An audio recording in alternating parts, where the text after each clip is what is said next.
Just the other night, my wife and I visited some close friends. They have a 6-year-old son who at the young age of 3 was diagnosed with a rare form of leukemia. It's difficult to imagine what this couple had to go through and what they had to overcome. The worst thought for any parent is the thought of their child dying.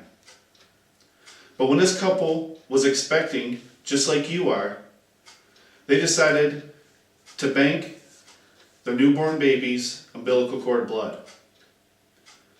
After their son was diagnosed with this rare form of leukemia, the doctors performed several procedures, and because the parents banked this cord blood, their son did the unthinkable. He won his battle with leukemia. Welcome, soon-to-be mothers and soon-to-be fathers. My name is Jeff, and I am also a soon-to-be father. Just like our friend's son, there are many other children out there in need of a blood transplant. Many of you already know that the second most cause of death among children between 1 and 14 is cancer. According to the Center for Disease Control and Prevention, 16 out of 100,000 children will be diagnosed with cancer this year.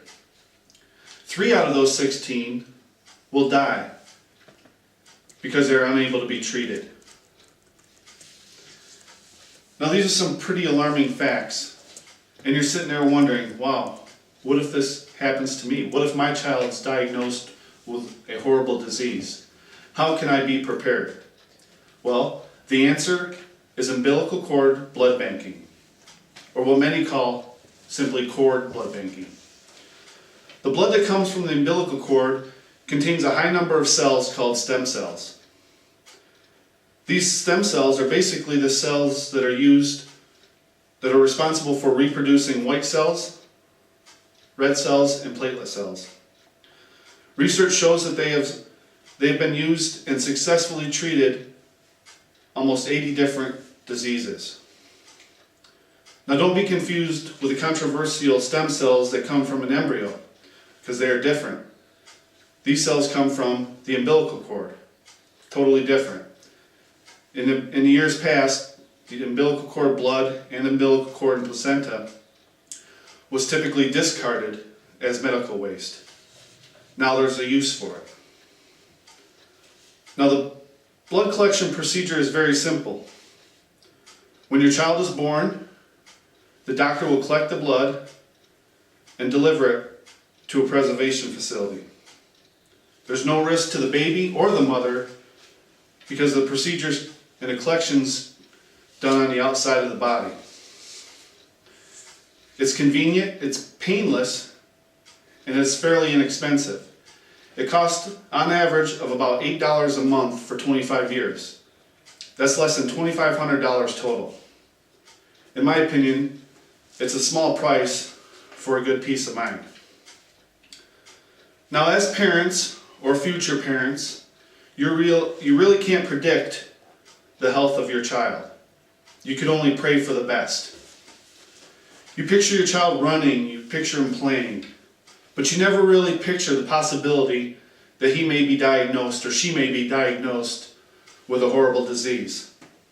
I know I don't want to picture that, and I don't think you would want to picture that as well. But ladies and gentlemen, it can happen. You should be prepared. Bank your newborn baby's umbilical cord blood.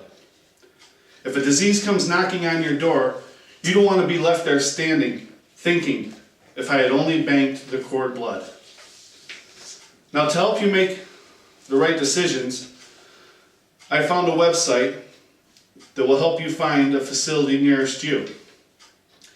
If you visit www.parentsguidecordblood.org, one word, click on the big pink capitalized word anywhere, and you can find the closest facility near you. Give your newborn child an opportunity for a second chance. Because after all, everybody deserves a second chance.